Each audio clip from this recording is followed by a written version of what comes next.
And in the evening, when they check out, they have to go back to the office.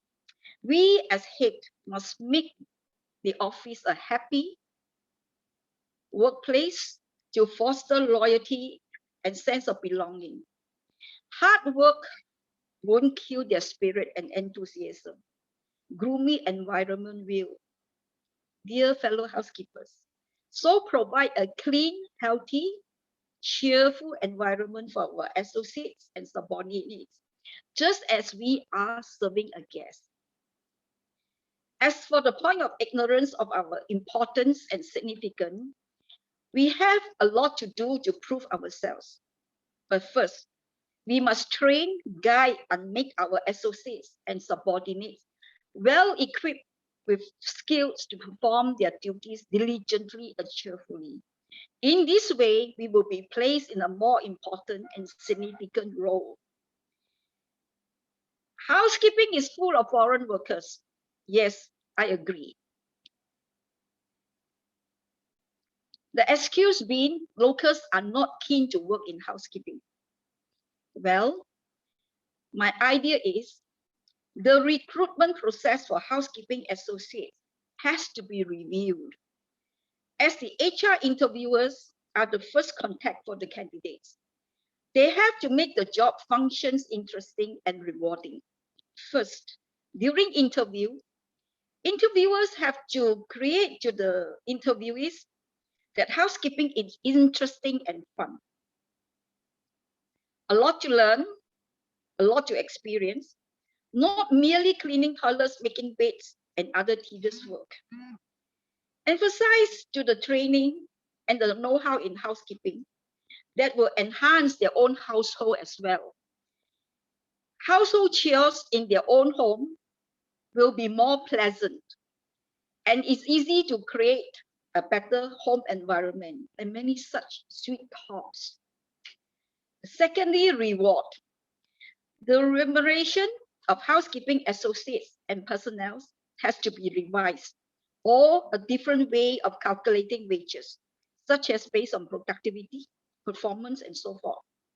I checked with other industries, and I found that new university graduates are getting around Malaysian ringgit, 1,600 to $1,500 a month.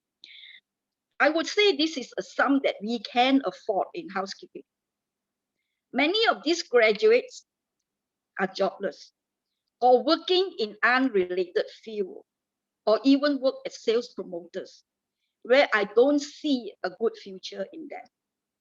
Even in such conditions, they do not come to us, or we close our doors, thinking that they will not be interested. If we can change theirs and our mindset, entice them to work in housekeeping, give them respect, self-esteem to their job, with an adequate reward, we may achieve our goal in replacing the foreign workers. Thirdly, I would like to add, as their head, I will explain to them their career path. They don't have to work as wage earners all their life. If they are proficient and confident, for them to branch out on their own, example, as contractors of housekeeping services to shopping malls, condominiums, complexes, and offices, and so on, the field is enormous for them to explore, and it does not need a big capital investment. Okay, new wave in housekeeping. Now housekeeping need a new breed of associates. They have to be IT savvy in order to perform their functions beyond customer expectations. Getting into the web to source the information and know-how is a norm now. Many a time, guests get into problem in logging into hotel, Wi-Fi, and other IT issues. We can assist if we are IT savvy. When guests requesting information like restaurants, where to eat, what to eat, sightseeing spots, shopping malls, and so on, Housekeeping associates will be ready to assist if they are IT savvy and provide the information needed instead of telling the guests to go to other places for help. This will enhance the importance and significance of housekeeping, both in the eyes of the management and the customer. Due to the prevailing pandemic, we have to deploy new cleaning techniques, new cleaning methods, new cleaning chemicals with better sanitizers, new SOP. More usage of PPE will be pertinent to the function of housekeeping. These are for the safety of the guests as well as for the associates. Associates will have to be observant, not diligent, and diligent in the course of their duties in order to give feedbacks to the organization. May these be guest feedbacks, unscheduled events happenings. Arming with this information, the management will get ready to prevent further repeat of these unpleasant happenings. As I previously said, the strict control of management of departmental budget expenses is important. The ability to analyze expenses, to know how and where money is spent, streamlining and cutting unnecessary expenses will be pertinent to the revenue of department and organization.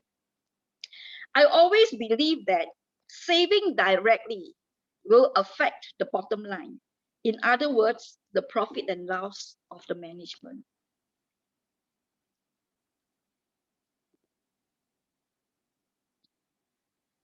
We are in the era of going green. This is the latest trend. It goes beyond conserving water and energy, reusing towels and bed linen and so on. We have to source new cleaning products that are non-corrosive and friendly to the environment. Products that won't pollute the environment, the river, the concealed and exposed pipings, and etc. Going green is not enough. Chemical and detergents that we use must have sanitizing effects to make the environment safe. Last and most important, deploy new SOPs. We as heads must find and do new SOPs for them to follow.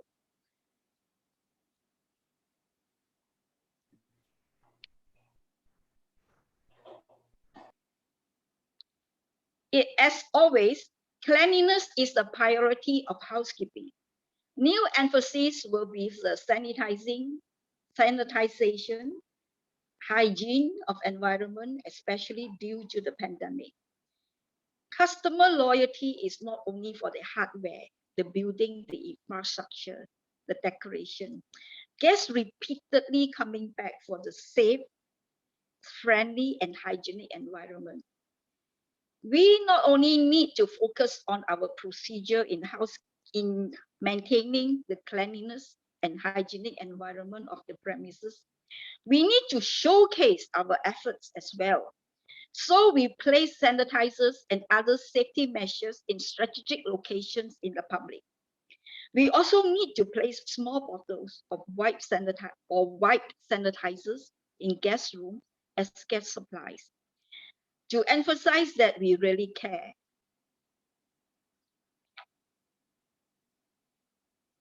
I would like to emphasize again that guests don't ever come back or wanted to stay in an unclean hotel or apartment, even before the pandemic. Now with the pandemic, it's the eye-opener for a lot of people globally of the presence of germs, bacteria, viruses in the atmosphere and in the exposed surfaces that will make them sick. Hence, our industry, we increased our focus on housekeeping, cleanliness. I have shared with you what had been with me for so long. And thanks for the organizers for giving me this opportunity to voice out my concern. Thank you again, till we meet again. Thank you. I have finished my presentation. Thank you, Ms. Vicky, for that comprehensive presentation. I, for one, learned a number of things in this. So that was a wonderful lesson for me. A couple of things that I wanted to highlight that should be emphasized and emphasized again concerning housekeeping. I think the back of the house and locals not keen, obviously important, but an extremely important point that you raised in the center. If you look at the touch points of guests, of staff, of any third parties coming into the hotel, directly and indirectly, they are associated with housekeeping. If expectations are not met, then consequences follow. And so housekeeping is extremely important. That's the first thing. The second thing is housekeeping is actually going to be expanding its narrative, and it'll become an ambassador for the hotels. And I think that's going to be a very interesting play out concerning the narrative. With respect to the new normal, one of the things that is extremely important that you raised was going green. The global trend of climate change and our contribution to Mother Earth is obviously paramount to all of us. And the fact that you have raised this issue says that you are looking ahead. So we applaud you in terms of raising this issue. I thank you very much, Ms. Vicky, for your time and insights. Our next speaker will be speaking on the new perspective and roles in housekeeping, Ms. Eva Tan Mihong, President of Malaysia Association of Housekeepers. Ms. Eva, the podium is yours.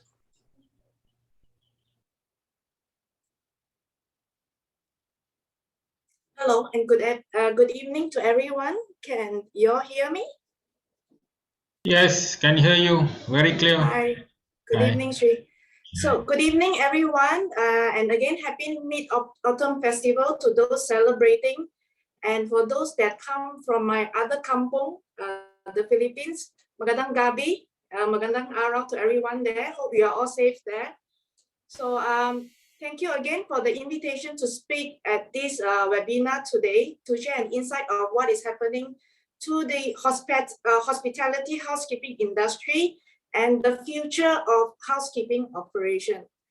As we all know, the COVID-19 has prompted sweeping changes in many industries around the world, and some of them will forever be changed, while the others will only face temporary reforms before reverting back to the pre-pandemic operation. This pandemic not only has made global hospitality industry turn upside down, it has also given the hotel housekeepers restless night in the new norm.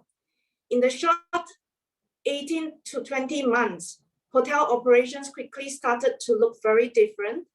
And as we are moving to the endemic stage, the hotel housekeeping department foresee to change slowly with the implementation of more hygiene SOPs, and we will operate differently in the new norm.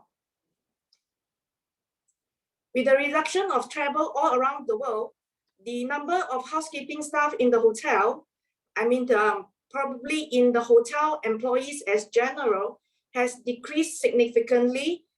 The contract workers, especially for housekeeping, has been sent back to their countries of origin. And these are some of the measures that was taken because many hotels were closed, and we need to save costs in many ways, and the contract workers are actually sent back to their countries. Those that actually resign as well has not been replaced, and all the left is the lean team, which are being asked to do more with less, and staff are mostly multitask. Next slide. With fewer staff members, but after the same amount of work to do, the housekeeping department needs to think and act strategically in real time to effectively keep guests and staff safe, as well as prove that every inch of a hotel public areas, the hotel rooms has been cleaned, disinfected, and inspected. The housekeeping management team, such as myself, my supervisors, are always on the floor, and we are even filling up the role of the room attendants, the other public area cleaners, and we need to still complete the daily housekeeping tasks. In order to work efficiently and prevent a decline in guest satisfaction, we need to always be hands-on. In the hotel that I'm working in, we are very fortunate that we always have the admin management team coming down, rolling up their sleeves to assist to do other housekeeping tasks in order to relieve ours. Next slide. The housekeeping department has always been the most important and visible when it comes to hotel cleanliness. And now it is no difference. From being the backbone of the hospitality industry, now we have an added role as frontliners as well. Monthly cleaning costs will be higher due to the increase of personal protective equipment and sanitation agents. Even garbage bags now are color differentiated between the general waste, the recyclable waste, and PPE waste. Housekeeping departments are always under the spotlight, and together with the hotel management, and we do have high expectation from the hotel guests as well. This stress is added with the guest frequent posts in social media, travel website, and even doing online review, which is reviewed by potential customers. Housekeeping staff will always be asked to clean and disinfectant more frequently with the challenges of wearing the relevant personal protective equipment. So how much can we do with a lean team? Next slide. To resolve all the manpower, hygiene, SOPs, implementation issues, new technologies has come into the market to help the hospitality housekeeping management better. In terms of the yearly capital expenditure or CAPEX, we will be presenting it in a very different way now. The normal curtains are replaced with blinds, carpet replaced with hard flooring, which is the cleaning, dry vacuums replaced with water-filtered vacuum, cum air purifier cleaner, portable air purifiers, censored lid rubbish bins, and etc. You will also see that there are many ways that we start to embrace the technology as well. Some may even go for the options of having robotic cleaning equipment, and these are mostly in the public area, and some robotic assistance as well to deliver amenities to cope with staff shortages. Stringent cleaning and SOPs are implemented and also needs to be documented as well, because all these records might be asked to shown to the Ministry of Health when they are doing inspection. And we also want to carry out according to the Ministry of Health. We also see digital technology playing its role in the daily housekeeping management, and many vendors are introducing paperless daily documentation programs to track its frequent sanitation, which is also part of the sustainability practice. Many technologies are accessible by using handphones, and informations are updated there. Briefing and trainings for the staff are also carried out virtually, and the trainings can be recorded, and the staff can watch at their own time, hence saving training time there. The technology can also enhance our guest satisfaction through quicker turnaround of clean rooms and public area, improving staff productivity and room cleanliness, saving time and money with efficient manpower allocation, eliminate manual paperwork while saving papers, trees, and environment, allocate resources effectively, and managing inventory based on guest room occupancy forecast. For some hotels that, go back to the previous slide, yeah. For some hotels that have been closed for so long, it is difficult to be able to spend one of the highest replacement costs, which is the linen.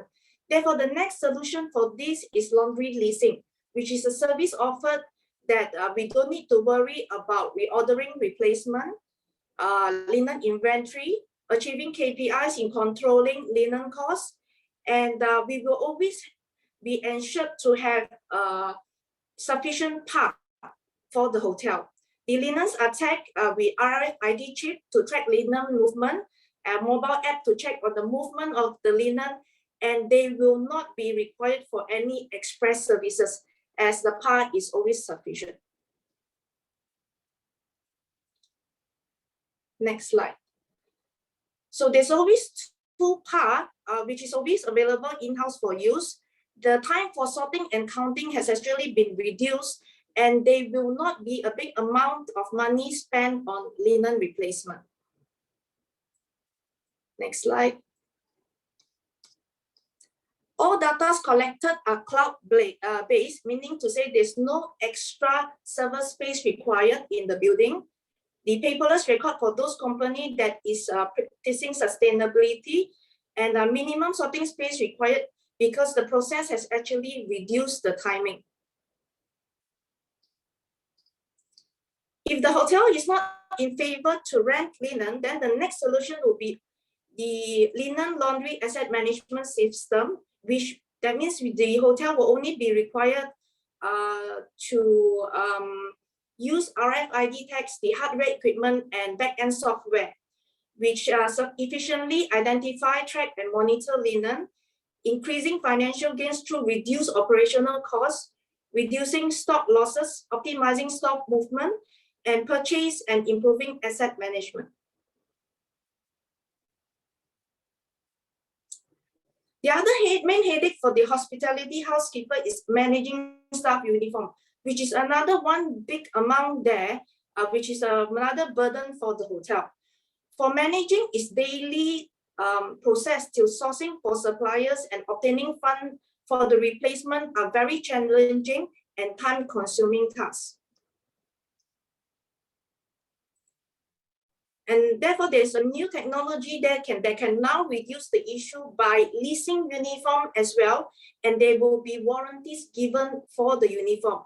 The supplier has the RFID technology again to track the movement, and they can do daily uniform inventory, and they also provide the laundry cleaning services. The process flow is the same as what you are practicing now in the hotel, but the technology is there to check and ensure that all uniforms comes back are in good condition and the same quantity that you send out. Anything which is not right will be mended and replaced if goes missing, or even damaged during the laundry process will be replaced as well. With all things said, the safety of the housekeeping staff need to be positioned as top priority.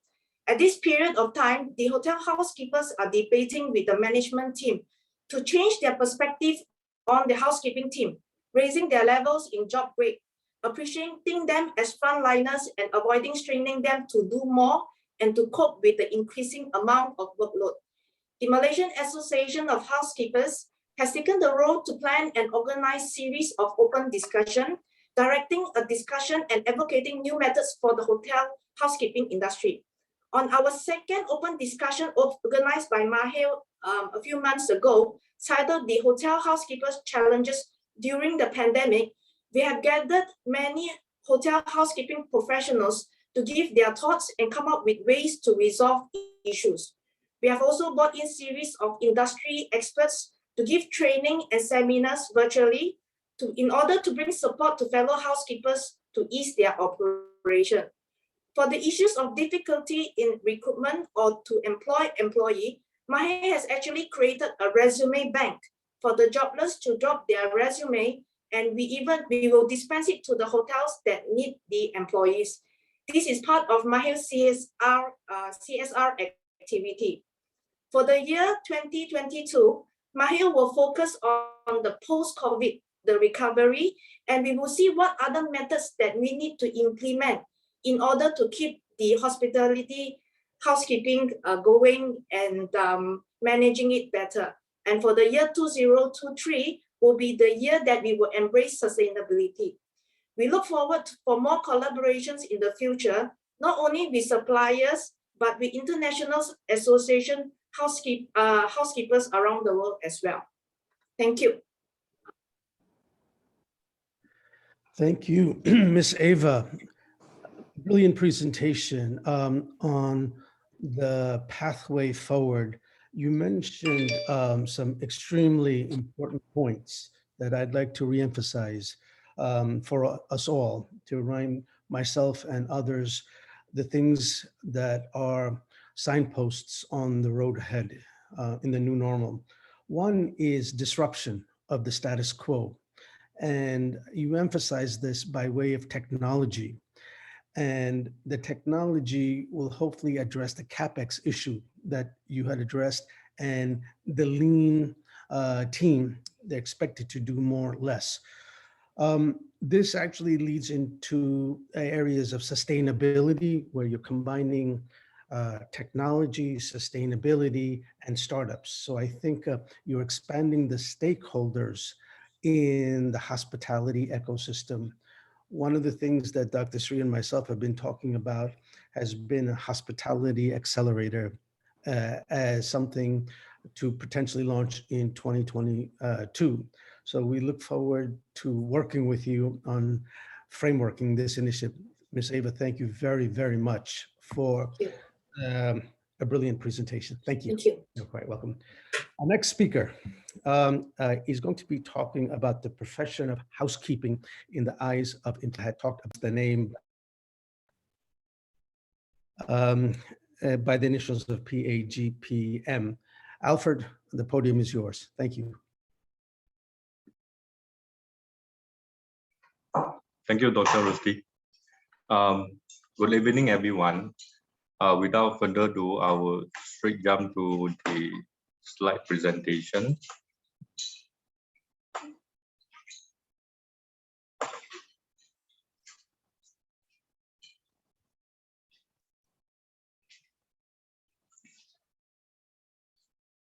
Okay.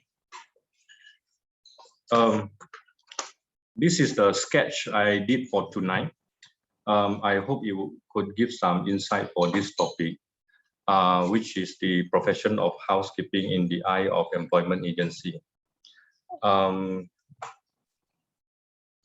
If you were to look at the sketch, the upper part is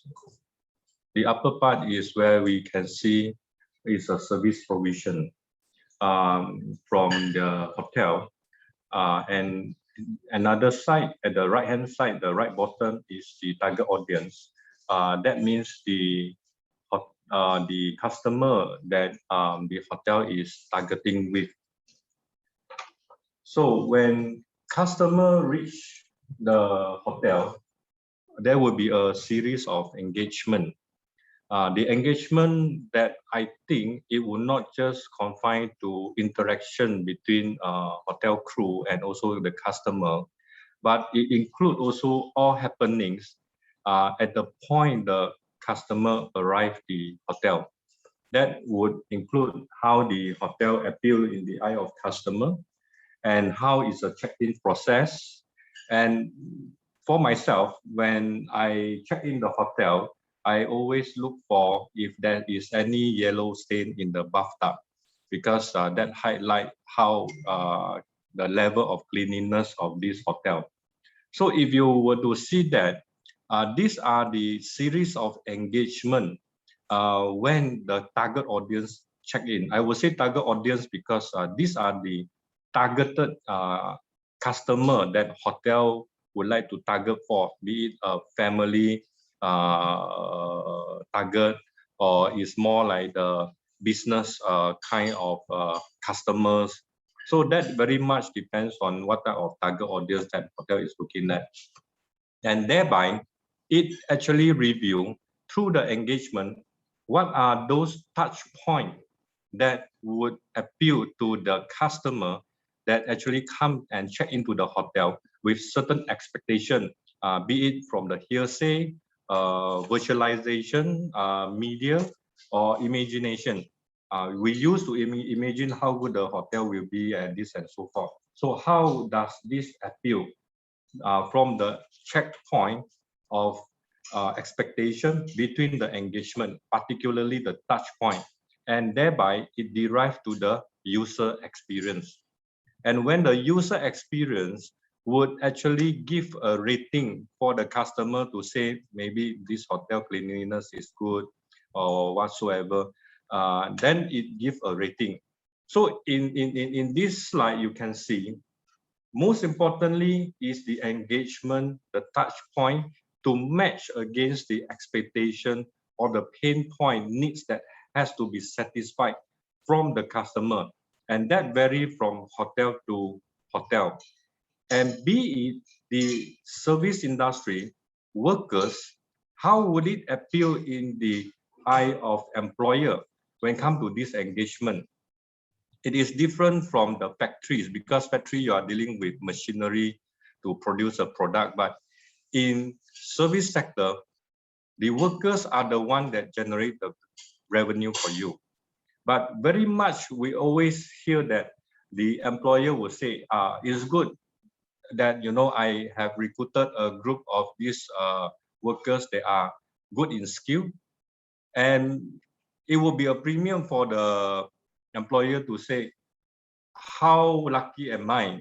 You know, from this group of people, they are certain they have really a good attitude, and they really work for the company, work for the hotel, and even the employer would strike a jackpot when they say, hey, this worker, he or she know what we want. He know the value of my company. He know how to deliver the value and present and showcase our value to our customer when they check in the hotel. So if we can see that, you know, the whole recruitment process, the value and how the employer look at that is actually a bottom up. And likewise, for the hotel workers or housekeeper, when they come in, they may possess certain skill, but that skill may not be the skill that the hotel required. They wouldn't know. And also they wouldn't know whether this attitude or this behavior is the attitude that is needed for the job or not.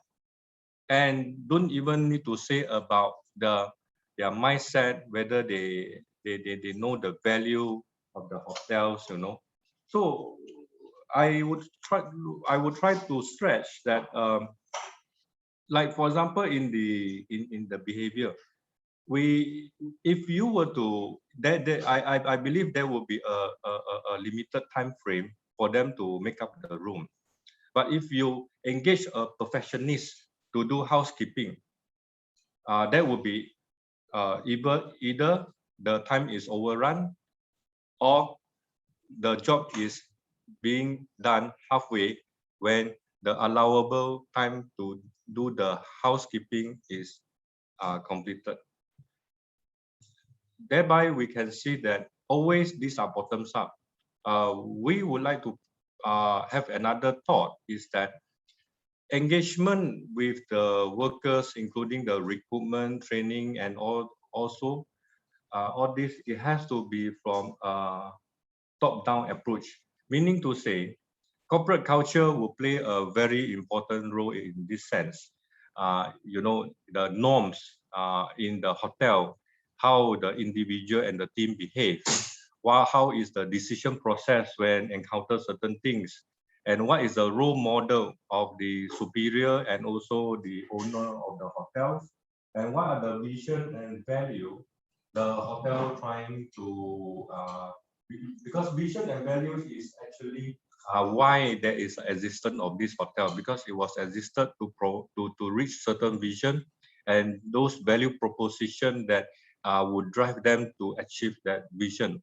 But if the worker doesn't know about all this, how will you expect worker to translate this and to shape their attitude and behavior according to the norms of the hotel, the corporate culture of the hotel, and thereby to learn about what are the type of skill that is required. And therefore, I would think that it is very much a top-down rather than the bottoms-up approach. For example, during this pandemic time, there will be a requirement for us to set the SOP. When coming in, you have to do the scanning, MySejahtera, this and so forth. You have to check your temperature.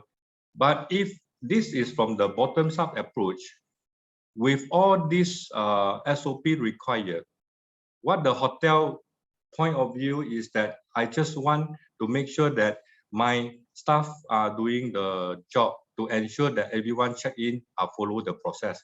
This is just compliance.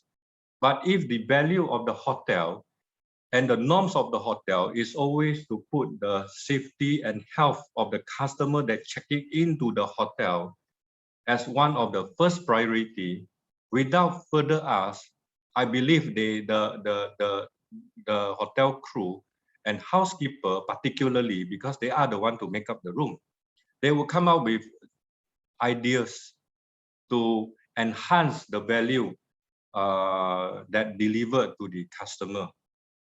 Like I have experienced before that I'll need the pillow, a different pillow. So I call the front desk office, and then they get the housekeeper to send the pillow to me. But when I open the door, the pillow is, you know, in the armpit of the hotel crew, and with the body odor. You think whether I would take that pillow to sleep over the night? It wouldn't be. And this is a touch point as well, but it's a negative touch point. It's not a positive touch point. And thereby, in managing the touch point, we have to look at the skill, behavior, and the mindset of the housekeeper in delivering this kind of services. And because of that, as mentioned previously, we can see that during this interaction process, many times, that is my own view, many times people would thought that the housekeeper are just a skilled worker. I think that's not. For example, if you look at this, both are actually serving the water. But what is the difference between the waitress and stewardess? Apart from the working environment, it is also a perception that comes in. So in this one, we are managing the perception between the waitress, the reality and the perception. Technician in Japan and Germany commands very good pay and respect compared to technician in Malaysia because of the skill and expertise that they explore too. Supervisor and team leader, both are the same job. Why team leader are more appealing to the workers? And thereby, the profession of housekeeping, are they the cleaner, a room keeper, a specialist, like for example, in terms of the pillow, or they are the brand ambassador that, you know, there is also even a video recording to the customer saying that I'm the one to make up the room. Please comment. I hope you have a good stay. And thereby, I would think that the profession of this housekeeping, it very much depends on how you define and position this housekeeping in this entire service offering to get a good touch point with your customer that meet their expectation and to satisfy their pain point. And therefore, the role play of a housekeeper, then only we determine what type of attributes and skill that is required. With that, only the recruitment will come in. For example, what type of the mindset that you want? Do you actually on your value recruitment, and do you actually brief them on what you want, the attributes that you want? That, you know, it may go through certain psychometric tests, and also what type of training and workshop, and including the career path. So I would see that in the process of recruitment, the most challenging part is how the hotel carry out themselves, and how we look at this housekeeping out of the box, that it is not just a conventionally perceived housekeeping as per se. So that I hope I could give some points on this to ponder. And thank you very much for the invitation. Thank you. Alfred, thank you very much from an optic that we often don't pay attention to in terms of talent and the type of talent to look at that is brought in and then the training that's required. I think you mentioned an extremely important linkage that I'd like to repeat here, where you talked about the customer coming to the hotel and the expectations that they have and the engagement that results in meeting or exceeding that expectation. And eventually how through the chain of events, it results in rating of the hotel by the guests and the testimonials that one sees on OTAs.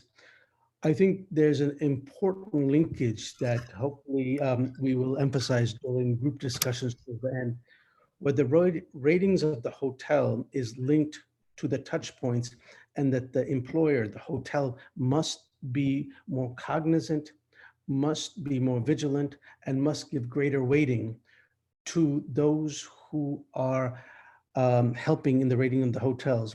Housekeeping cannot be just back of the office, cost center, and about local, those myths and perception. And I think that your viewpoints, your presentation with respect to talent, training, and how they're going to become brand ambassadors are excellent inputs. Alfred, thank you very, very much for that. Our next speaker is going to be talking about the pandemic management in the workplace. Dr. Siva, who I believe I briefly met. He is the president of the Malaysian Society of Lifestyle Medicine.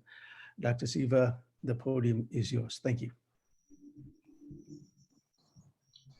Thank you, Dr. Rushdie. A very warm welcome to all of you present here today. And I would like to thank Dr. Sri and Dr. Rushdie for inviting me to present at this event. Okay, so we are going to be speaking about pandemic management at the workplace. So let's move to the next slide.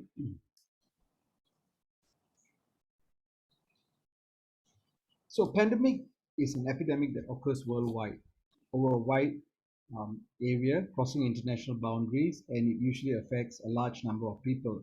So a pandemic is not new. It's happened many times in the history of time, and some of the common pandemics were the pandemics of plague, and the worst pandemic till now has been the influenza pandemic in 1918, which led to the death of approximately 50 million deaths, which was a huge number at that time because the world population was about 2 billion.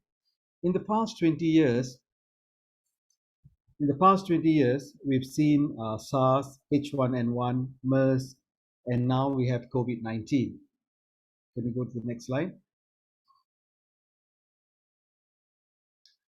Okay, so COVID-19 is caused by a strain of the coronavirus, which is called the novel coronavirus, which is also called the SARS-CoV-2, now officially called COVID-19.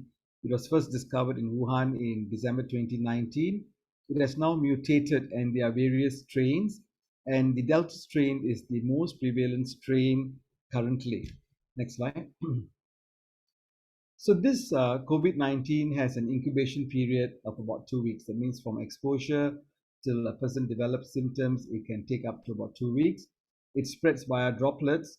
That means if somebody has coughed or sneezed and there are droplets in the air and we inhale this air, we can get the infection. Or if these droplets are on surfaces and we touch them and we touch our eyes, nose or mouth, we can get infected. So some of the common symptoms are fever, fatigue, dry cough, diarrhea, vomiting, and in some cases, difficulty in breathing. Now, in most cases, this resolves, but in some cases, this leads to an infection of the lungs that we call pneumonia. Now, sometimes COVID-19, the infection becomes uncontrolled. So this uncontrolled COVID-19 infection leads to what we call a cytokine storm. So what happens in a cytokine storm is that it begins to form clots. And these clots can lead to comatose, they can lead to a heart attack, they can lead to a clot in the lungs, they can lead to a stroke, and in children, they lead to something called the Kawasaki syndrome. Next slide. Now, if a person has got some chronic diseases like diabetes or hypertension, or if the person is obese, right now, this combined with this uncontrolled infection or this COVID storm, all right, becomes very exaggerated. And what happens is that it increases the risk of hospitalization and also death. All right, so we call this the perfect storm. The setting is very right for things to get really bad. Okay, next slide, please. So how do we manage this COVID-19 COVID-19 and its complications, of how do we manage these pandemics, right? So we can actually divide the management of these pandemics into, maybe we can put them into 4 categories. The first thing would be we talk about prevention. Okay, so prevention revolves around training. Okay? Training people to training the employees to ensure that hands are washed. Yeah, people wash hands, but washing it effectively is different from just washing. All right, making sure that they know when to use the hand sanitizer, wearing masks. Of course, it looks like a no-brainer. Everybody's been using masks for the past 2 years, but you still see people wearing masks with it below the nose, etc. Making sure they double mask, ensuring that social distancing is practiced. Okay. Next, of course, will be vaccination and ensuring that everybody is vaccinated. Third would be ensuring workplace protocols are there for cleaning, disinfection of surfaces, ventilation, etc. I'm sure which is all there. And very importantly, proper SOPs if person is unwell, because in many instances, employees live together in a house or in an apartment. So when a person is ill or has some symptoms, they must take it that they are COVID positive until proven otherwise. So you've got to immediately isolate yourself, and they've got to be taught how to deal with it.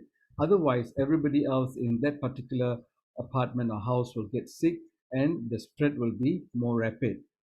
Now, finally, is ensuring employee well-being. Okay, next slide, please. So in managing a pandemic at the workplace, it is important to look beyond being reactive and move to a more proactive phase. These pandemics will come and go, and in the past 20 years, we have seen that chronic diseases increase the risk of hospitalization and death. Hence, employee wellness takes center stage here. Wellness programs that boost immunity and prevent or manage chronic diseases are important for both the current pandemic and for future pandemics, right? And not to forget, employees who have had COVID-19 need to be supported both physically and mentally to ensure that they recover well, as long COVID is beginning to pose a challenge to a person's well-being. Now, last but not least, the COVID-19 pandemic has led to poor mental health, with a dramatic increase in not only stress, anxiety, depression, but also suicide. We may be looking at a poor mental health pandemic post the COVID. Now, contributing factors to this poor mental health are the illness itself, fear of the illness, fear of the unknown, social isolation, change in routine, financial losses, and loss of loved ones due to COVID-19. So it is important to enhance stress resiliency, and this should be part of an employee wellness program implemented now as we get into the recovery phase. Next slide, please. So in conclusion, ladies and gentlemen, as countries around the world open for travel and business, enhancing immunity, managing and preventing chronic diseases, improving mental wellness, ensuring personal hygiene, maintaining social distance, adhering to workplace protocols will play a significant role in keeping us well and COVID-free as we learn to live with COVID-19. Stay safe, stay healthy, and be happy. Thank you. Thank you, Dr. Siva. I thought that was a brilliant overview on a technical area. You did an absolutely amazing job. Just to summarize, to the best of my ability in a technical area, pandemic management is basically something that should be on our minds going forward, because COVID-19 may not be the last set of issues. That's the first thing.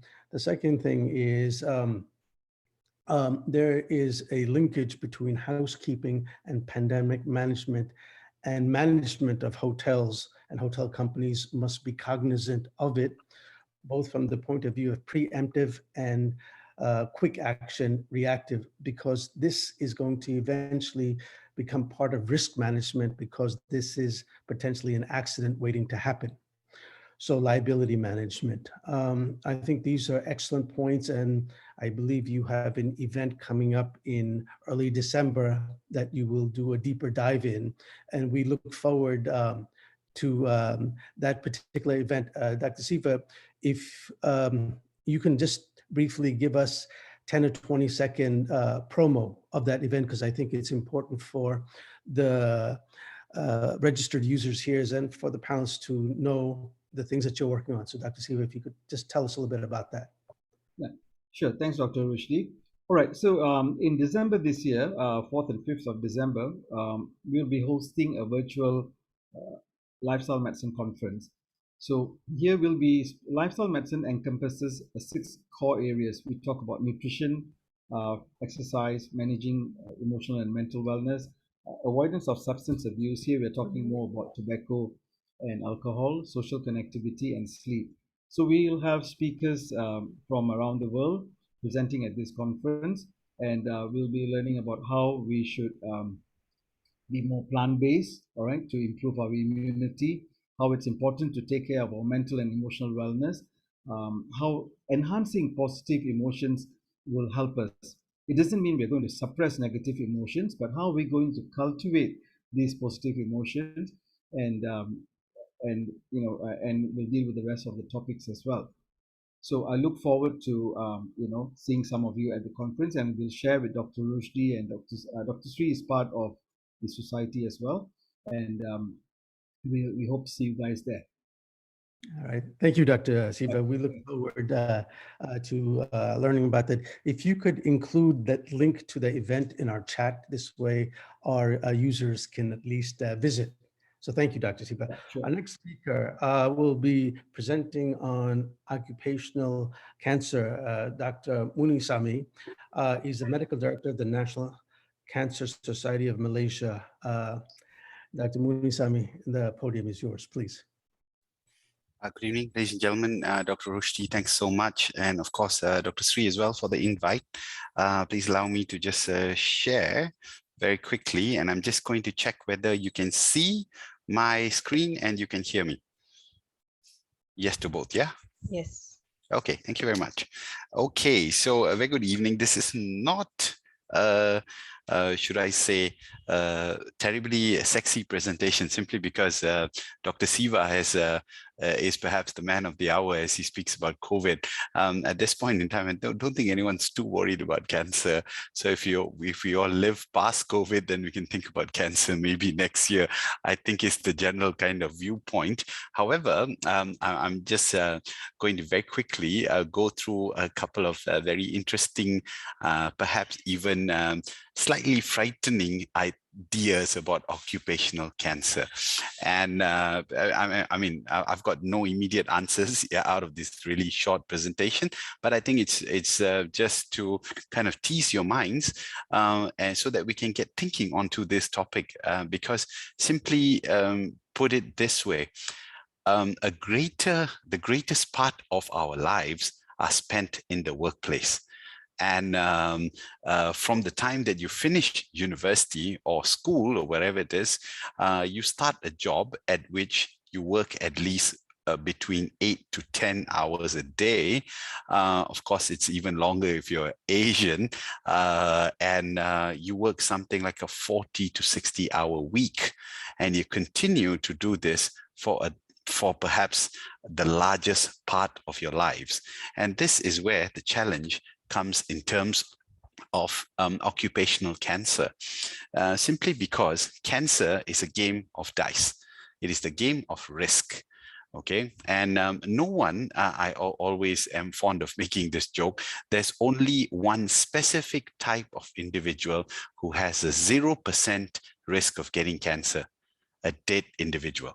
Everyone else, for as long as you are alive, are at risk of getting cancer. And this risk is what really changes from individual to individual, depending on, how much of exposure and how much of risk that it is that you are exposing your individual selves to. Now, we all talk about cancer running within families. We talk about genetic risk. We talk about things like exposure from high tension wires. We don't want to buy houses near high tension wires. But what we often kind of put aside or do not pay as much attention to is our workplaces.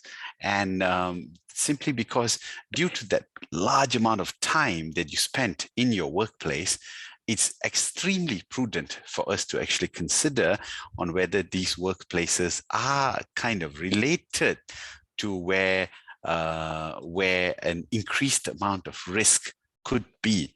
So the question really being put forward by myself, and I think a lot of other experts in the field of oncology these days is are you really sure that your workplace is not the cause of where you're going to pick up your cancer from? So, and that's what occupational cancer is about. So traditionally, we have been, we always talk about occupational cancer being exposure to a cancer-causing agent at work. So you've got this idea of people working, wearing chemical suits, handling radiation, and, a kind of toxic chemicals, construction places.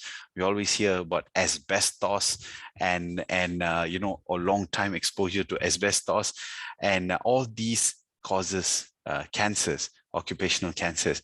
But then it's very easy and often kind of very quick on our part to deny that actually so for us, right, for the average person who works like a white collar jobs, for example, in the hospitality industry or in the service industry, we think, hey, this is not something that I'm ever going to have a problem with. I'm not working with a toxic chemical. I'm not, working with radiation. I'm not exposed to this kind of thing. There's no way I'm going to get cancer from my workplace, from the job that I do. However, that's not true these days. What we're finding out is that cancer is also due to a particular set of circumstances at work. It's all these risk-enhancing practices in the workplace, your sedentary lifestyle, your poor risk reduction kind of practices. How many of us work in offices where if the boss smokes, everyone is going to have almost all your meetings in the car park outside the office, or the ledge outside the air conditioning part where everyone gets together and discusses everything. And if you're not within that clique, you can forget about your promotions. You can forget about being in the inner circle. But how much is smoke going to get to you? 95% of all lung cancer is smoke driven. And more importantly, in countries like Malaysia, 95% of all lung cancer is found in stage 4. But everybody tells that they're not a smoker. What's even interesting, and this is really sad for the women who are joining us this evening, is very often women are the victims of secondhand smoke, causing them to get lung cancer. And lung cancer is a growing, huge disease in Asia, especially among women. And is this the price that you have to pay to, excel at work? This is then a kind of a big question that you ask yourselves. So interestingly, how bad is occupational cancer? There's like another kind of important question that's always put forward. Is it that bad? So in the UK, for example, 5% of all cancer deaths are occupational, and that's actually 40 times larger than deaths due to accidents in the workplace. So we're talking about a couple of 100,000 people. And just to kind of stress to all of you, ladies and gentlemen, this evening, based on like data from my own country, Malaysia, guess how many occupational cancers have been diagnosed in Malaysia in 2019? A grand total of 1. And in 2020, we saw 100% increase, and we diagnosed a total of 2 occupational cancers. So as compared to the UK, where you diagnose close to about 30,000 cases a year, it's not that we're really good in Asia. It's just that we've shut our eyes. We're ignoring this problem of occupational cancer. Now, as I was telling you, we talk about carcinogens, we talk about biological carcinogens, all these kind of different viruses, and talking about occupational exposure to biological kind of materials. I think this year we've all seen how much biological exposure can do to you. Half our cases were work-related in terms of COVID transmission in restaurants, in offices, in hospitals. So, suddenly we're waking up to the fact that, carcinogens can be transmitted biologically as well. Chemicals are something that we're very used to. Okay, we all have this idea that, all these kind of asbestos, I talked to you about asbestos, vinyl chloride, in a lot of these industrial kind of products, and they cause cancer, and we know that. But we start now talking about the electronic industry, your IT production, your IT manufacturing kind of industry, your service industry pertaining to IT, all those servers running around your offices, and those staff who service those areas, these are people that are now, we are realizing, are being exposed to chemical carcinogens as well. And interestingly, now we start talking about physical carcinogens. For a long time in Asia, we believed that we were immune to skin cancer simply because we were not white enough, or so we thought. But increasingly, we're seeing large numbers of rising skin cancers in Asians as well. The brown color and the yellow color of our pigmentation is barely not cutting it enough because we're spending too much time indoors. And as a result, we're actually getting skin cancer from sun exposure. And increasingly, you're seeing a lot of people going back into jobs like outdoor fitness, outdoor kind of driven activities, your hotel car park attendants, your concierges, all these people are now being exposed to many hours of radiation every day. And that ionizing, that ultraviolet radiation is not exactly helping them. These are jobs which are now traditionally we thought would never cause us to get cancer. But now we're seeing that these are jobs that also are driving you to get cancer. I don't even need to go into this how much of toxic chemicals are being used by our cleaners in the rooms, because it's about duration, it's about constant exposure, and it's the fact they're doing this, using this multiple hours a day. Are we making sure that they're using the correct protective equipment? We don't know really, and that is really the point that I'm trying to get across today. The fact that the largest problem about occupational cancer is the fact that it takes 20 to 30 years. So long after you quit a job, 10 years after you retire, you pick up a cancer, no one realizes that's actually got to do with the work that you've been doing all this while. And of course, now you get into things which are even more worrying. For example, a lot of studies are now showing that night shift work is associated with quite a bit of increase in cancer. Now, do we close down all your hotels by 7 o'clock and ask everyone to go to bed? How do you keep all your service industries running? Half our jobs, including the healthcare profession, runs on shift work. How do we kind of cope with this and kind of deal with the cancers that are coming up from that? And of course, this is another paper looking at really hot off the shelves. You can see it's in June 2021, looking at now how psychological stress actually drives kind of cancer mutation in cells. So, and this, while this is still on a laboratory level, it's worrying, because half of us in any kind of job, if we don't have any stress, especially in the Asian setting, we have been taught to believe that means we're not doing our jobs right. we need to work under 120% stress every day, all day, you know, and where is all this leading to? It's worrying. So the idea rather than today is not to scare you or not to like, what is this, force you to quit all your jobs and then go and live as a hermit in the jungle, but rather this conversation, I hope, can stimulate the idea that you can change the way you look at occupational cancers, moving from things like, you know, we've traditionally thought that it's the chemical exposure, it's the kind of toxins that are causing you to get cancer. But unfortunately, we've moved past that, which is a good thing, okay? But you're getting cancer from a lot of other exposure at the workplace. And these are things that we need to look at addressing, solving, mitigating, protecting against, so that we can ensure that the next kind of generation of people working in any kind of sector, including service industries, hospitality, and all that, can look at having safe jobs in which they will have reduced risk of cancer throughout their lives. Yep. So, and that's about it from me. Thank you very much.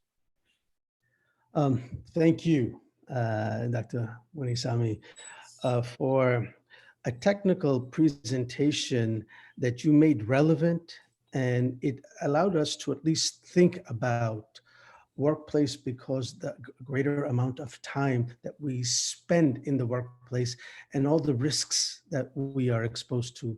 A lot of us didn't think about those things. I think in context of housekeeping, etc., of what you're saying, there are a couple of things that come to mind, and we look forward to having this discussion towards the end. Here, you talked about exposure to chemicals and cleansing agents, directly and indirectly. Some of the previous speakers spoke about sustainability. So in this context, eco-friendly cleansing agents, sustainable cleansing agents, green cleansing agents, is that now the responsibility of the hotels to look at? So that's one aspect. The second aspect is contact tracing. One of the things that this pandemic has done is basically raise the profile of contact tracing. So if people come to the hotel and they're exposed to this type of elements, so on and so forth, and God forbid something happens and contact tracing results in this. This goes to liability management, which we raised with Dr. Siva last time.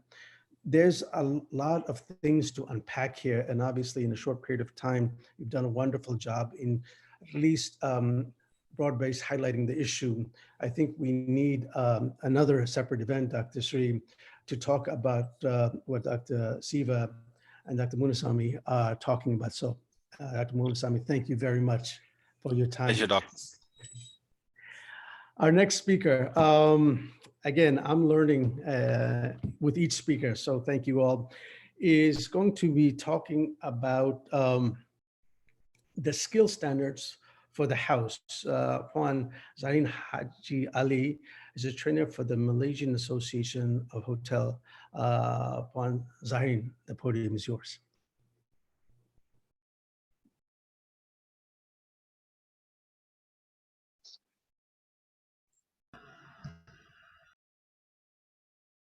Okay, good evening, everybody. Thank you, Dr. Siva, for having me here. Thank you, everybody, for your attendance today, for this evening.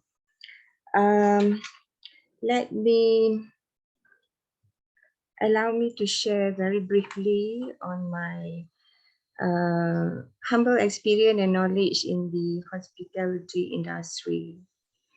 Okay, the next slide is, okay, let's take an example here.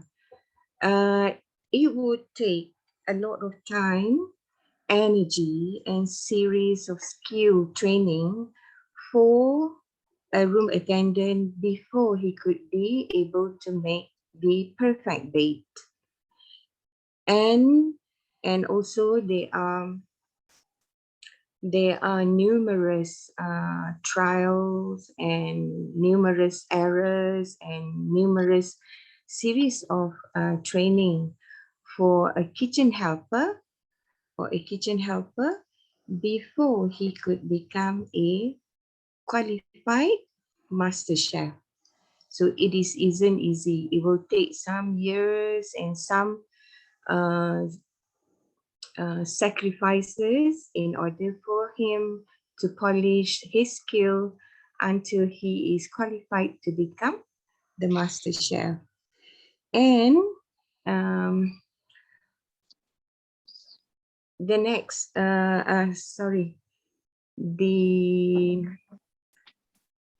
it is actually not just simply placing a plate of salad on the dining table for guests to consume by a waiter, but it takes a unique or a correct skill to present it to the guests. And same goes to skills in the sport, you know.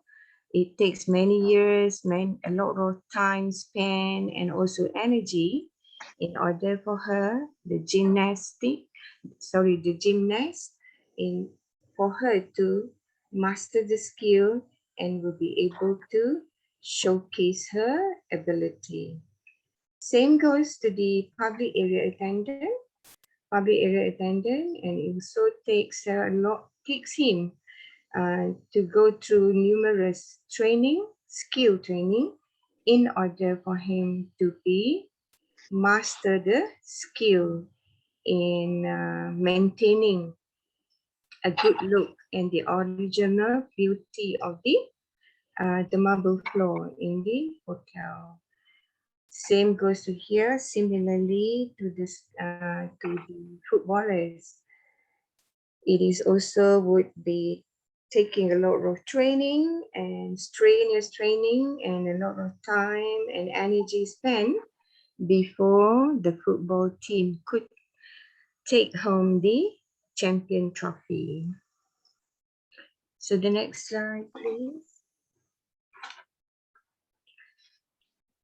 Whether you are in the administrative office or you are in the finance department or in the technical sector, you do need skills in order for you to run the operation and the management of your division or the sector that you are in. So skills are highly needed.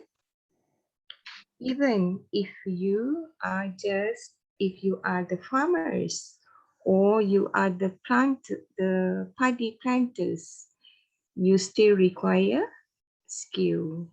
Even driving a harvesting machine skill is also required. Some time to be able to be skillful and able to manage. The next skill. Yeah. Okay, there are about 8 top skill in the hospitality industry. So let's just take 4 out of 8. So I'll just run through briefly with you. Number 1, effective communication. Effective communication will definitely help to eliminate the misunderstanding, and it is also encourage healthy and peaceful work environment.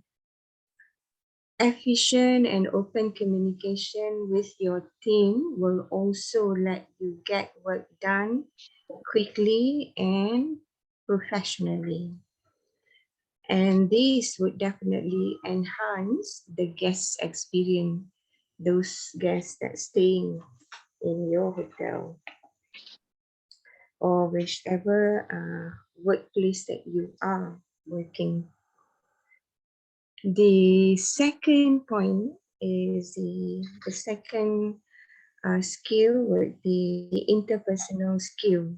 Okay, interpersonal skill would help us to interact with others effectively on the job and in a bigger or a larger world. A lot of practices are carried out and conducted as to improve this skill. Expressing appreciation, resolving dispute, and listening well are all interpersonal skills with internal and external guests. Interpersonal skill is also known as social intelligence in the hospitality. The third one is multitasking. Very clearly good example. Multitasking in the housekeeping department would be excellent because let's take one example. You don't have, or rather, there were not enough room attendants for the day. So in order to replace this, the laundry assistant or laundry attendant or the public area attendant would be the most quickly replacement for room attendant. So because in the housekeeping department, usually we are all practicing multitasking.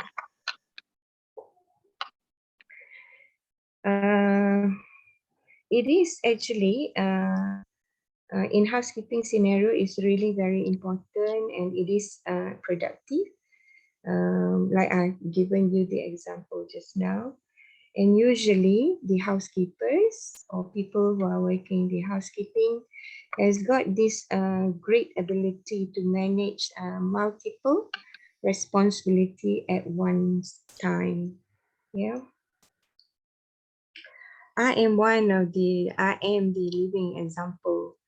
I started as the admin junior staff in the admin office, one of the pre-opening office in Penang Island then. Even I was just a admin assistant, I had helped out with the cleaning of the office. I was the one who helped to make coffee, prepare coffee for the bosses. And I was also the telephone operator as well as the typist for the office. So I had this opportunity to learn up and sharpen my skill in other responsibilities. The fourth point is the attention to detail. The next slide. This one, we talk about the excellent interpersonal just now. It's just a picture for you to see how one department can. This lady here, it was just like it was just like me when I was so much younger. You know, we had to do many, we acted in different roles in the hotel. So we could do many things, many tasks at one time. The next slide is attention to detail. Okay. This skill is actually able to increase the effectiveness and the productivity, and it also decreases the mistakes or error in the job, or tendency to do blunders. Sometimes it happens, but then if you have got this skill, attention to detail, you are able to decrease or reduce the errors or the mistake. Being detail-oriented person, hoteliers are able to deliver higher quality work, which is actually highly sought after. This personnel usually highly sought after in the job market. Okay, that's 4 points of the top skill in the hospitality industry. So the training program, before that, sorry, Heidi. Yeah, the training program actually allows us to strengthen those skills, and each employee needs to improve the skill that employee needs to improve. Whereas the development program brings all employees to a higher level so that they have all similar skills and knowledge. So this will help reduce any weak link within the company who rely heavily on rely on others to complete the basic tasks. The employee who receive necessary training is actually have a better base to perform her job or his job. She or he becomes more aware of safety practices and proper procedure for the basic tasks. And the training program, skill training program, may also build the employee confidence because she or he has a stronger understanding of the industry and responsibility of the job. So this confidence level may push her or him to perform even better, and he or she will be able to think of new ideas that would help him or her to excel. So continuous training actually keeping all the employees on the cutting edge of industry development. Employees who are competent and on top of changing industry standards help the company to hold a position as a leader and a strong competitor within the industry. All right. That's all for now. Thank you for listening. Thank you very much, Puan Zahrin. To sum up your exhaustive presentation on skills, which is something that will require another event, Dr. Sri. I think that the issue of reskilling, upskilling, those things are extremely important, and those things are not taught in schools, universities. So this is where the training, Dr. Sri, that you have emphasized on post-school education by the academies that you run is extremely important, because they hit on the touch points that Puan Zahrin raised on effective communication, interpersonal skills, multitasking, attention to detail, etc. Puan Zahrin, thank you very much for your time and your insight. You're welcome, Dr. Rushdie. Thank you. Our next speaker is going to be talking about housekeeping and the tourism industry. His name is Dr. Muhammad Razif Jamaluddin. He's the president of the Tourism Educators Association, Malaysia. So, Dr. Muhammad Razif, the podium is yours. Thank you, Dr. Rushdie. Good evening, everyone, especially to Dr. Sri, my friend over there, Dr. Sri Sivakumar, and also to Prof. Dr. Azli, and to my friends and colleagues in the Philippines. Mabuhay, everyone. And for today, I will share my screen from my PC here, and I hope I am audible and also visible to all of you. Okay, so I hope that you can see my slides here. Let me turn it to the, okay. So the topic that is given to me about housekeeping and tourism industry post-pandemic, and I'd like to shed some lights to all of you on what would be the idea or what we can move from now on, especially this post-pandemic. And okay, in this travel post-COVID-19, so we always talk about the way we are, the level that we are in 2019, and we hope to have recovery, but somehow in 2021, we are still in 10 to 30% recovery. And like yesterday, I've seen one report that mentioned we are just about 20% last year. So that's why we expect, so far, what we see from this, prediction, so we are still in the prediction that we will recover in 2024, the way that we are in 2019. So to date, what are the required skills? Like there are just now, several panelists had mentioned about skills that we need to instill in the current students as well as the current workforce. But right now, we talk about this health capacity and this kind of, social distancing, like drive-through, menu set that we have to change the buffet as well as the room service. So these are all the theme or the way that the industry always talk about and always share to all of us in the academy. And we also, we like to learn more about it.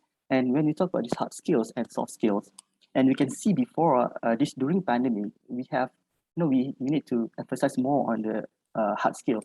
Where when I talk with the industry players, the housekeeper as well as the manager, they say that we need people with hard skills, with people that can do things, especially during a weekend. When you have a high occupancy, especially last year when the government relaxed the MCO, and we have seen on this domestic tourism restarted.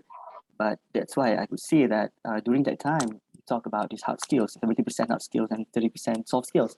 And during this post-pandemic, most probably next year or maybe in 2023, and maybe we have to talk differently, that we have to start thinking of how can we instill soft skills to the current workforce or to the students or to the one who will serve the industry later.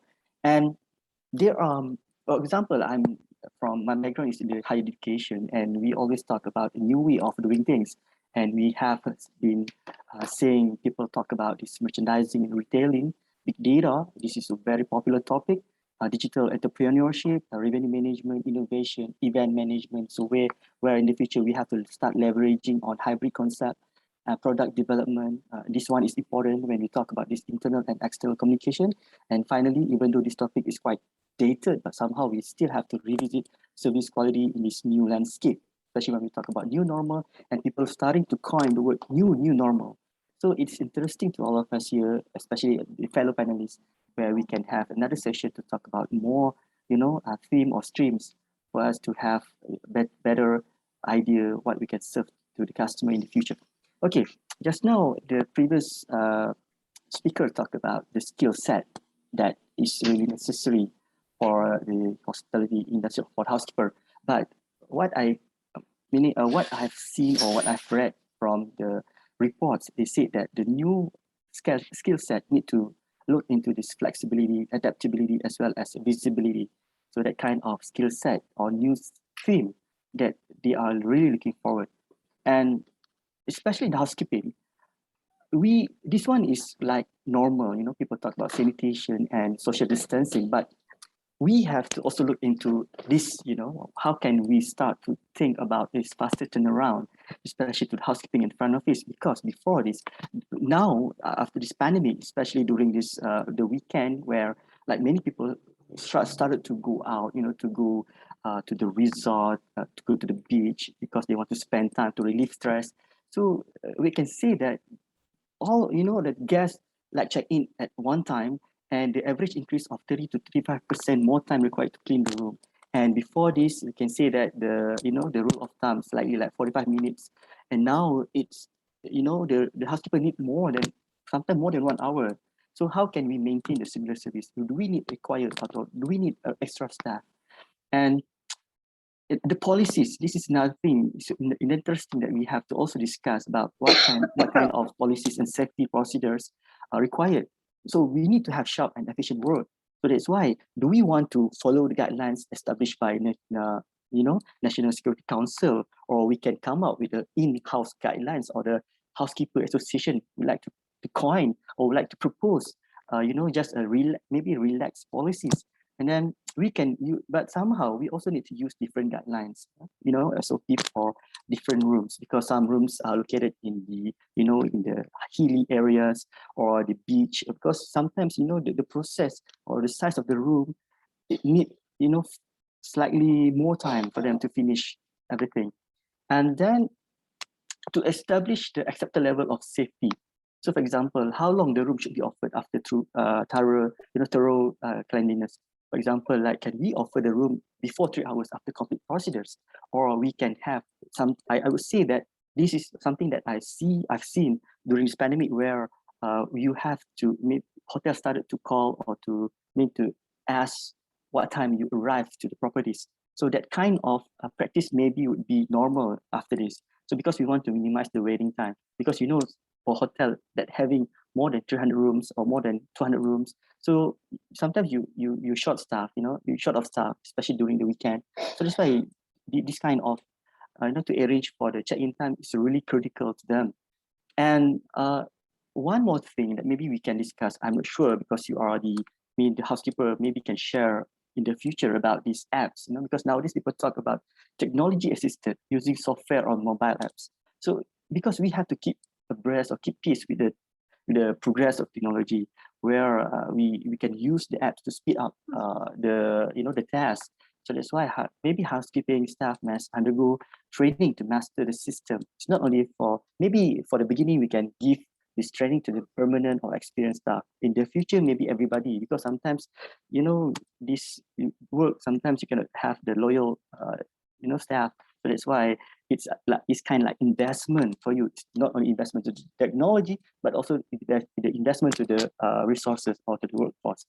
And to have this kind of ecosystem, I think this is one of the most important things during this pandemic, because we have to holding hand, or we need to have collaborative or partnership ecosystem, where we need to, I would say that for those who, located maybe slightly, away from the city center, maybe you can start establish contact point, or you can start having a committee group for you to start hiring the casual or part-time employment, and you start giving a job to the or opportunity to the local people to serve the industry players, or working closely with the society or training providers, as what Dr. Sri are doing right now. The DHS Hospitality Academy started to train people, train new staff, because we want to serve, because we see the positive outlook of the industry after this post-pandemic, especially in 2023.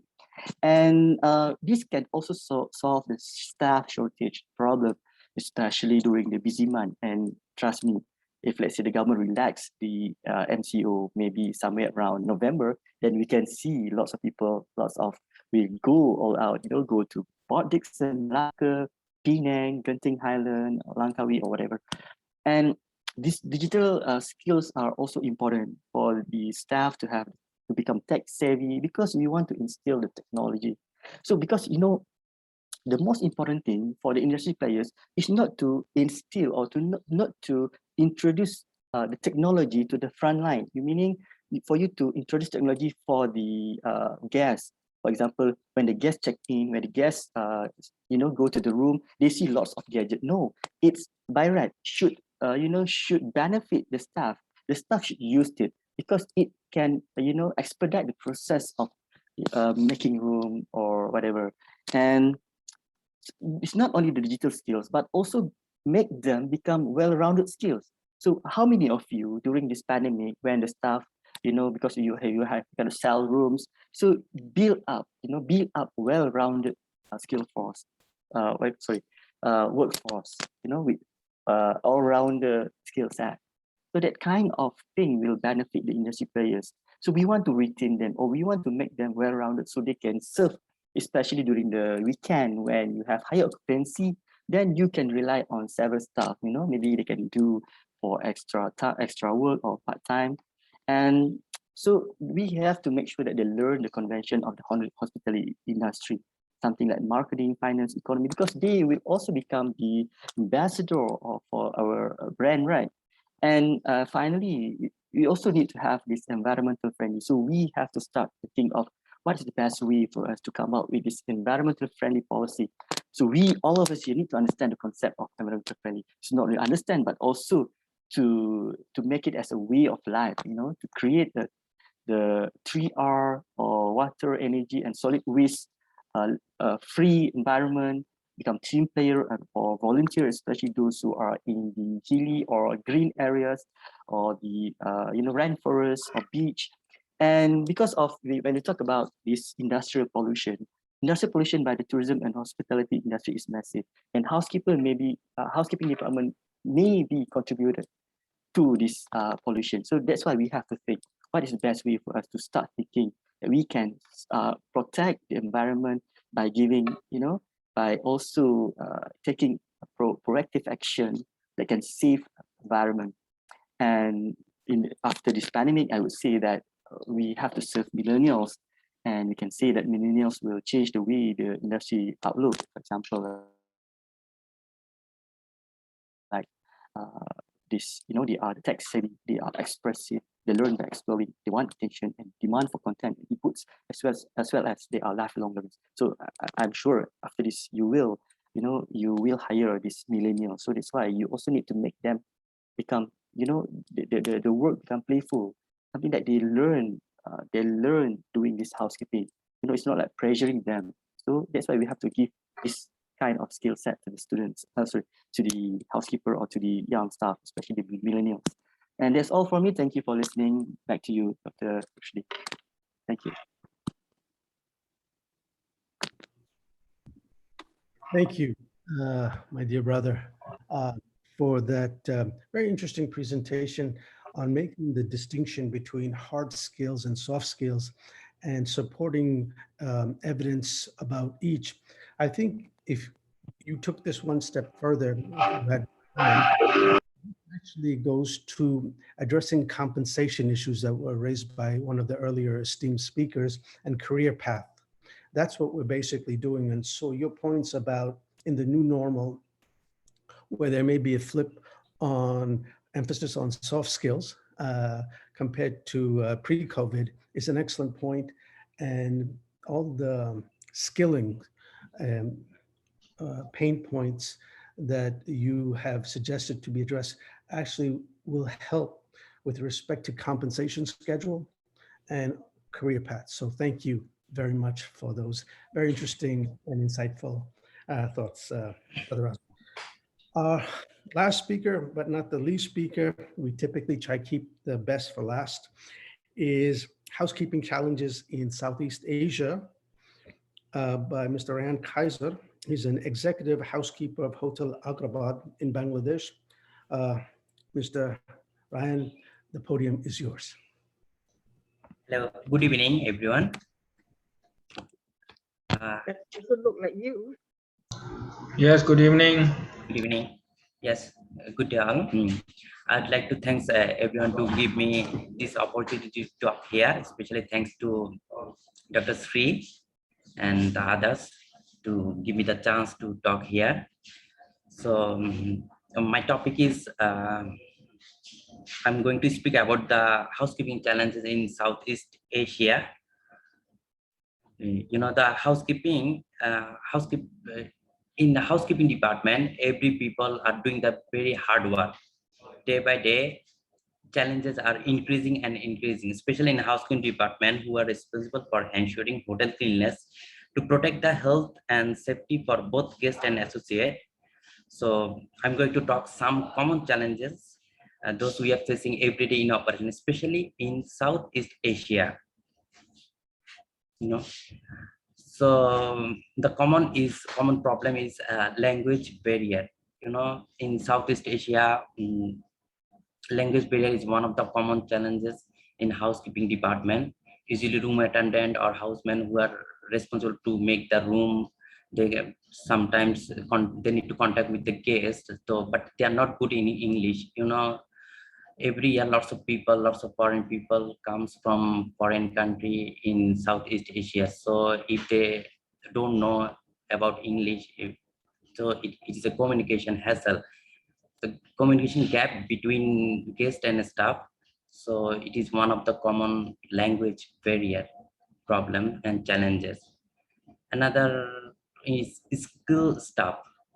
The shortage of skilled staff in housekeeping department is another problem in Southeast Asia, especially in Bangladesh, due to very shortage of academic organization of hospitality department, and training institutions are not sufficient in our country.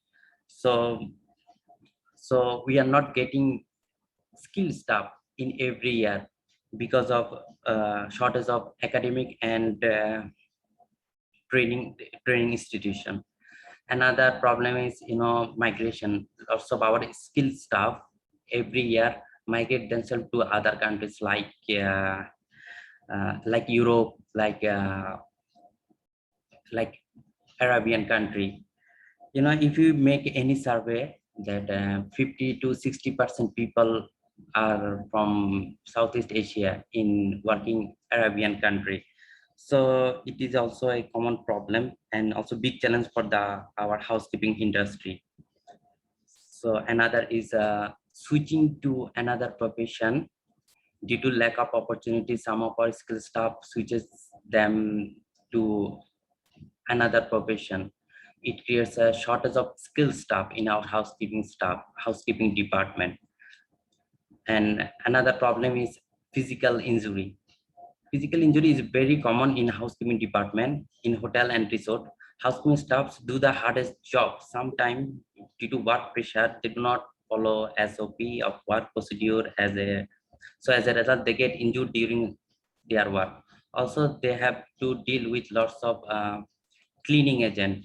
It is also sometimes it is toxic, so sometimes they get injured to handle with the cleaning agent if they don't maintain the proper SOP of cleaning material. There's lots of these are the channel. Also another channel is mental pressure in housekeeping department.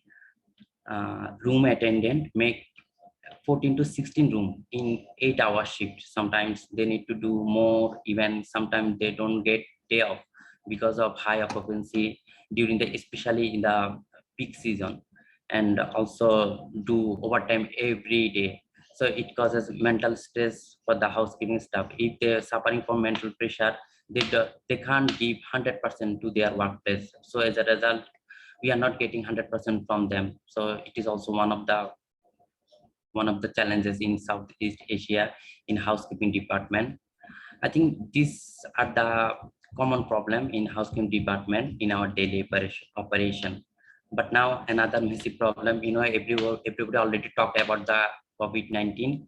So due to COVID-19, new challenge arises every day. Though vaccination program is going on, but still there is a long way to go in fight against COVID-19. Also due to COVID, we are facing, especially in housekeeping department, they play the vital role to fight against COVID-19 in hospitality industry. So due to COVID-19, we are also facing lots of new challenges in the housekeeping department. Due to COVID-19, the guest expectation is higher than ever before. They want assurance of rooms, public areas are to be properly sanitized and disinfected. For this pressure in the housekeeping department, this increases the pressure in housekeeping department. One study shows that departure room cleaning time has increased an average around 50 to 35%. It causes lots of problem and new challenge. Room cleaning schedule is now far more complex and expenses are almost high than ever before. This is also a challenge. So due to COVID, room attendant need to do extra protection, like they need to wear PPE, wear mask, wear face shield, gloves, and lots of things. The housekeeping staff are doing the hardest work. By wearing this kind of stuff, it is very difficult to work. Even they can meet their expectation. they can't do 8-hour shift by wearing these kind of protective units. Housekeeping staffs are now required to follow brand mandated as well as local government and WHO mandated cleaning procedure due to the COVID. So it is now extra stress for the housekeeping staff. In pandemic, staff absence due to illness has become normal. This absence rate make it difficult to achieve daily housekeeping targets, and it puts additional burden and stress on remaining staff. Due to nature of work and pressure, the rate of staff turnover is getting high, and also due to COVID-19, some staffs get scared and they left hospitality industry. As a result, due to COVID, we are again facing problem of shortage of staff. But you know what we do? We can't do anything. Just we need to maintain our SOP, just brand mandated rules, everything. So this is it from me. Thank you, everyone. Thank you, Mr. Rayan, for a very interesting perspective on housekeeping in terms of the challenges in Southeast Asia. A number of things I didn't think about with respect to areas like migration, switching professions, mental pressure. These are important elements, and Dr. Sri, it's something for you to think about in terms of future events. So we've come to the end of our webinar seminar. I wanted to thank everyone, those who registered, and obviously our speakers. I got the difficult task of summarizing what these brilliant people have said. Excuse me if I get it wrong, but this is my takeaway from what our speakers have said. There are a number of myths associated with housekeeping, and I think that two of our speakers from the hospitality associations basically busted those myths with respect to a cost center, respect to back office. So that was extremely important. Secondly, is the role of technology going forward. Technology to address both friction and leakage in the space. The third is skills. A number of speakers spoke about skills, both upskilling and reskilling, because this goes to compensation and career paths, which may result in reducing the churn, meaning people leave. Next area, there was conversation about by a number of speakers in the area of environment. The cleansing agents that are used for cleaning, we need to rethink that because of the health implications and the health hazards. So green chemicals, eco-friendly chemicals, will this add to the cost? It will. Will the guests bear the cost of occupancy? Be determined. Health, extremely important. I think that we all recognize that certain things we took for granted with respect to the staff on housekeeping, we can no longer take for granted because they impact the hotel's ratings, which impacts the occupancy rates, which impacts profit margins. The last thing is supplies, safety, and SOPs. Obviously, in this new normal, existing rules pre-COVID have been thrown out the window and new rules have come in. How many of those rules are going to be relevant and prioritized to be determined?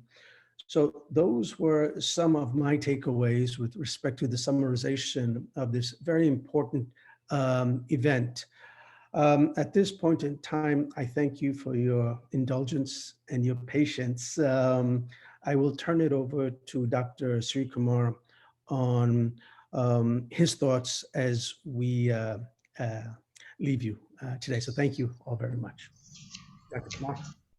Okay, thank you very much, Dr. Roshdi, and to all the speakers, Dr. Azli, Andy, Eva, and Vicky, and the rest of you all here. I think this seminar or webinar session has created an insight to show that housekeeping plays an important role in the hospitality industry, and now more into the tourism industry.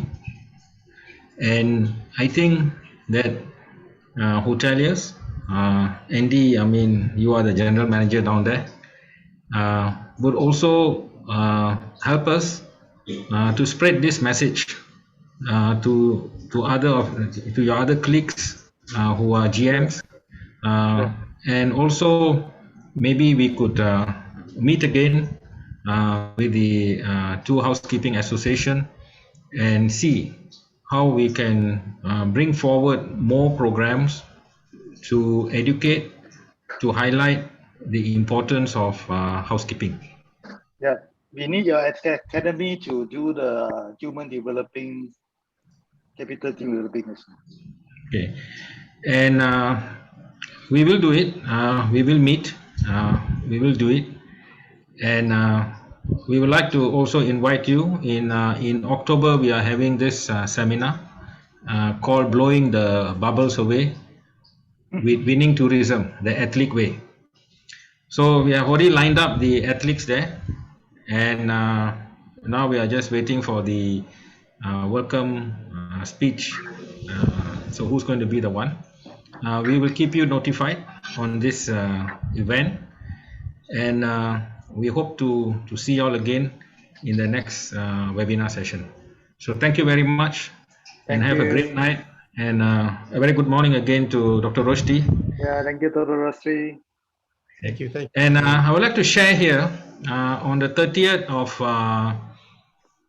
September, DHS and with iPortal, we have collaborated with Asia E University, and we have come up with this Asian Center for Tourism.